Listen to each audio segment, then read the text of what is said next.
This is number 42 Arnol on the Isle of Lewis, a stone hut of the kind the Highlands still call a bothy, built in the 1870s. No chimney, no nails in its main timbers, no mortar between its stones, no electricity to this day. Walls of dry stacked stone with a packed core of peat and earth, a roof of barley straw over heather turf. By every modern building code, it should have failed inside a generation. The Macleod family lived in it until 1965. Historic Environment Scotland has kept the peat fire lit ever since. The building has operated for over 150 years on a system the Hebrides ran for at least 3 centuries. The same drystone-walled, chimneyless, smoke-cured longhouse pattern archaeologists trace back to the Iron Age on Lewis. Same roof material, year after year, same hearth never allowed to die. In the Hebrides, this building has a Gaelic name, Tai Dubh, the Black House. The black is the soot.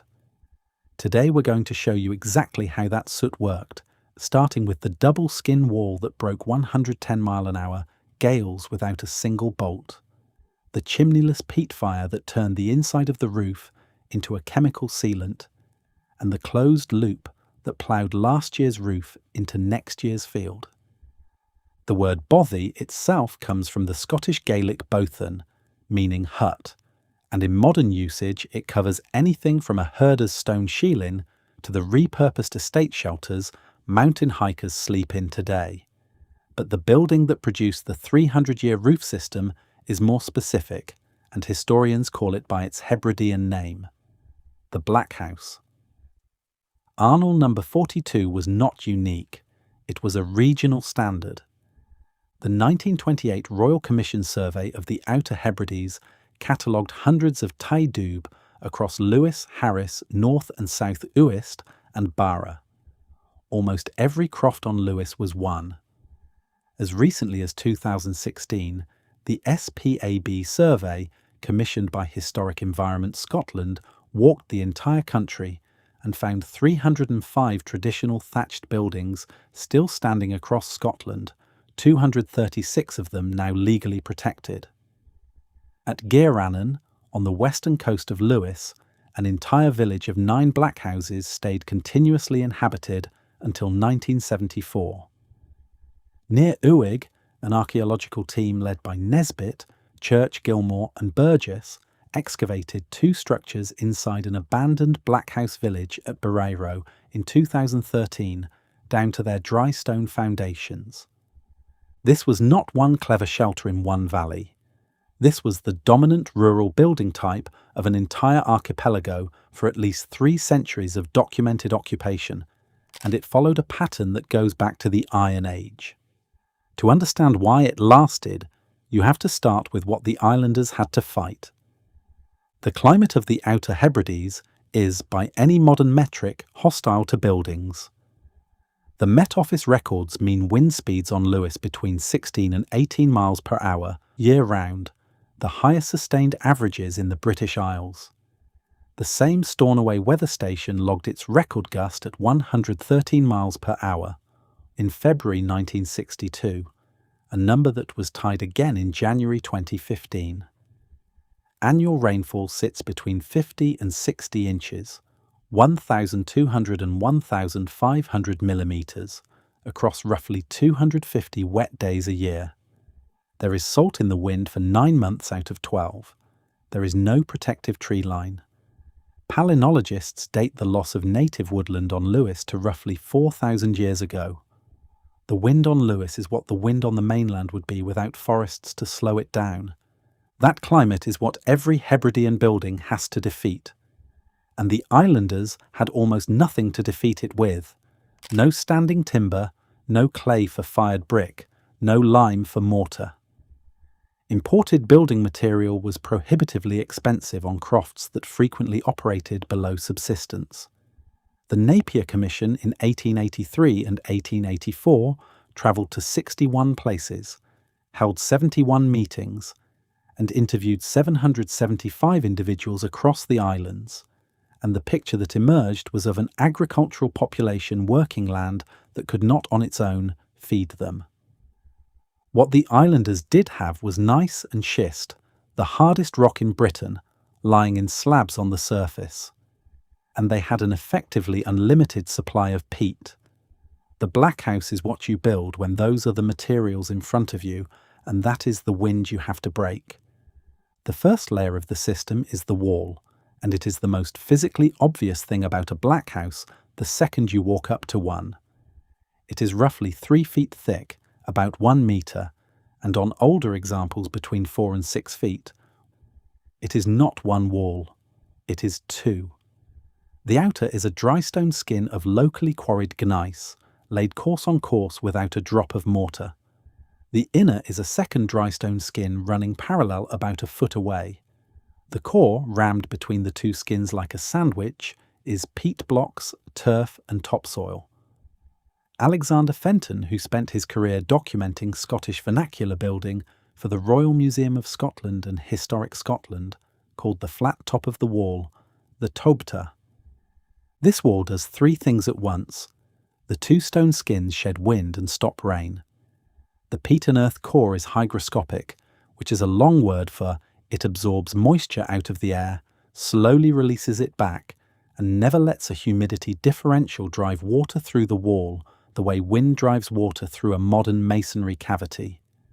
And the rounded gable corners, which every black house in the Hebrides has, deflect wind shear instead of presenting it with a flat plane to push against. There are no straight 90-degree corners on a black house exterior, by design, because a 90-degree corner is what a 113-mile-an-hour gust uses as a crowbar. Hearth, though, is something else entirely. The second layer is the fire, and this is the one a modern visitor cannot look at without wincing. There is no chimney. The black house has a central hearth, a flat slab of stone laid into the packed earth floor, with a peat fire on top of it that is lit on the day the family moves in and never deliberately allowed to die. The peat smoulders rather than flames. Peat is partially decomposed plant material with low oxygen content and high moisture, so it burns between roughly 930 and 1290 degrees Fahrenheit inside the burning zone. But the smoulder spread is only 1 millimetre per minute, or about 1 inch every 25 minutes. That is 2 orders of magnitude slower than an open log fire, with less than half the heat and vastly more smoke. That is the trick. The smoke is the point. Slow, oxygen-starved combustion of peat produces a smoke condensate that is chemically very different from a wood fire, much higher in phenolic compounds and carbonyls per kilogram of fuel burned. The Polish food scientists Stowichło and Sikorski, in their work on smoking chemistry, documented smoke condensates running 0.5 to 2% phenolic compounds, molecules like guaiacol and syringol, the same molecules that make smoked salmon shelf-stable. They also documented over 30% carbonyls, including formaldehyde. The black house hearth was not built to keep people comfortable. It was a chemistry reactor running 24 hours a day for 100 years. And it had to bond to something. The third layer of the system is the roof, and this is where the islanders solved a problem that should have stopped them building at all. They had no big timber. The Hebrides had no native forest. What rafters they had came from 3 sources: Atlantic driftwood, salvaged ship timber wrecked on the coast, and bog pine pulled out of peat cuttings, often after 1,000 years underground. None of that was the kind of straight, long, dry oak a mainland carpenter took for granted. So the islanders cheated the geometry. A traditional mainland crook couple, the curved A-frame timber pair that holds up a thatched roof, runs all the way from the ground to the apex, which means rafter length has to match wall height plus roof rise. The black house sits the crook couples on top of the wall head instead, footed on the inner stone skin with the thick wall acting as a buttress against lateral thrust. That trick alone shortens the rafter length you need by 30 to 40%. Driftwood you would normally throw away suddenly becomes structural. It does one more thing. By sitting the timbers inside the wall, the cruck couples now sit inside the smoke column rising off the hearth. Every cruck timber in a black house is bathed in phenol-rich peat smoke continuously, year after year, for as long as the fire burns. Modern timbers in a modern building get sprayed with chemical preservatives at the factory. The black house impregnates its own structural timber in place. If that sounds like a guess about chemistry the islanders did not understand, the documentary record disagrees. In 1999, an archaeologist named John Letts, working with English Heritage and the University of Reading, published a study called Smoke Blackened Thatch. Letts spent more than a decade systematically sampling the underside of thatched roofs on surviving open-hall medieval buildings across southern England.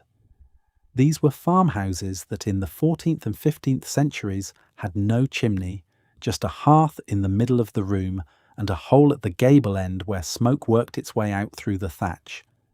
By 1999, he had compiled over 1,400 thatch samples. Roughly 250 of them turned out to be base coats from the original medieval roof. Straw bundles laid on the rafters when the building was first thatched, still up there centuries later, dated by dendrochronology of the cruck timbers above them to between 1350 and 1600. The oldest of those base coats date to the early 14th century. They are now in the neighbourhood of 700 years old, still functioning as structural thatch holding water out of medieval halls, and blackened so completely by centuries of smoke that the original cereal varieties, including English bread wheat, rivet wheat, and rye, some of them no longer grown in Britain, are recoverable as preserved seeds embedded in the straw. Straw, in any other context, rots inside a single English winter.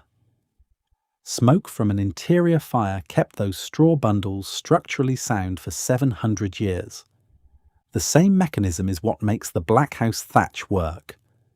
The thatch material on a Lewis black house was almost never wheat.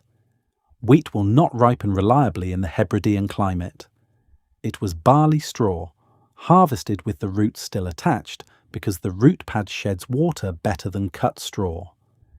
In leaner years it was oat straw, marram grass, dragged up from the dunes, wild iris, rushes or heather over the heather turf base coat that sat directly on the rafters. None of those materials, on their own, has the rot resistance of cedar shingle or slate. None of them needs to. Peat smoke deposits two distinct classes of preservative onto the underside of the thatch every minute the fire is burning. Together they make a black, sticky residue. The inhabitants called it soot, but chemically it is closer to a thin layer of pine tar.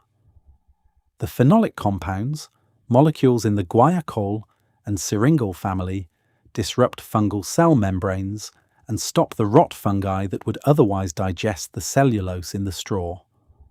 The carbonyl compounds, formaldehyde and acrolein, and over 100 related aldehydes and ketones, cross-link the proteins in plant fibres and the proteins in any insect that tries to chew through them. A 2023 study in the journal Animals by Delifan, Phillips, and colleagues at Kansas State confirmed in the laboratory that the carbonyl heavy fraction of smoke condensate directly repels Tyrophagus storage mites, the same family of mites that eats untreated straw. The black house roof is, at the molecular level, a slow-release insecticide and fungicide that the inhabitants did not have to buy or apply. And the thatch returns the favour every June. The fifth layer of the system is the bit that turns the black house from a clever building into a closed ecological loop. Every year, usually in June after the worst of the spring gales had passed and before the summer cattle work began, the Croft family or a thatching crew stripped the outermost layer of the previous year's blackened thatch off the roof. They did not burn it. They did not dump it. They loaded it onto a sledge and dragged it to the barley field. That stripped thatch was now soot-saturated. It was loaded with carbon particulate from a year of peat smoke, with ammonia and nitrogen condensed out of the same smoke, with phosphorus and potassium from the peat ash, and with a heavy load of phenolic residue that suppressed weeds and discouraged crop pests in the topsoil. The family ploughed it under. The next year's barley grew up out of last year's roof. Then they thatched the building again, using that year's barley straw. The straw on the roof in 1880 was the straw the field had grown in 1879. The straw the field grew in 1880 went onto the roof in 1881. There was no waste. There was no fuel input from outside the croft except the peat. The hearth, the roof, and the field were one organism. The cattle made it a body. And that was the sixth layer. A working black house was a longhouse. The family lived at one end, the cows lived at the other end, and the two were divided only by a low partition or a hung skin curtain. To a modern public health inspector, this is appalling. To a 19th century crofter on Lewis, it was applied thermodynamics. A Hebridean cow, smaller and less productive than a modern dairy breed, gave off something in the range of 400 to 600 watts of body heat continuously, day and night. 2 cows in the byre, typical for a smaller croft, were a steady kilowatt of supplemental heating, dry and constant. 4 cows on a larger croft were 2. The cattle also produced manure that was shovelled out twice a week and combined with the stripped thatch in the field cycle.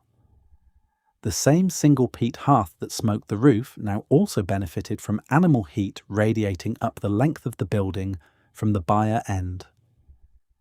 It was the byre end of the longhouse that the late Victorian public health movement could not tolerate. New regulations introduced around 1900 required byre and dwelling to be separated by a load-bearing wall. Once that wall went in, the heat sharing was gone, and the case for keeping a chimneyless smoke-cured roof collapsed with it.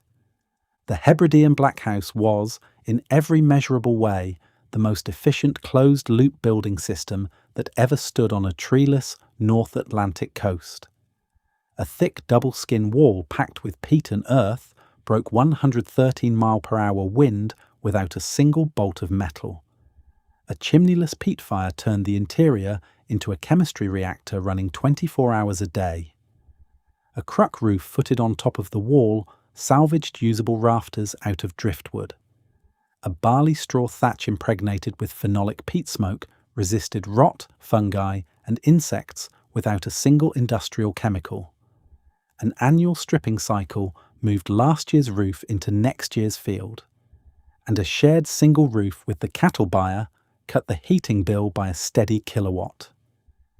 A modern building science laboratory with hygrothermal modelling, antimicrobial coatings, and forced air ventilation still struggles to match the integrated performance of a Lewis black house running on peat and stone. The black house was not a hut. It was a small engine, a wall, a fire, and a roof tuned to one another so precisely that every byproduct of one mechanism became the raw material of the next. Hebridean crofters understood something that modern green building consultants now pay tens of thousands of dollars to put back into a house. The best wall is the one that breathes peat and earth between 2 skins of stone. The best roof is the one that cures itself in the smoke of its own fire. And the best fire is the one that fertilizes next year's barley while it heats the room it sits in. Subscribe to Medieval Way for more buried engineering. Drop a comment and tell me which of the 6 layers, wall, hearth, cruck, smoke, field, or byre, surprised you most. Until next time, build to last.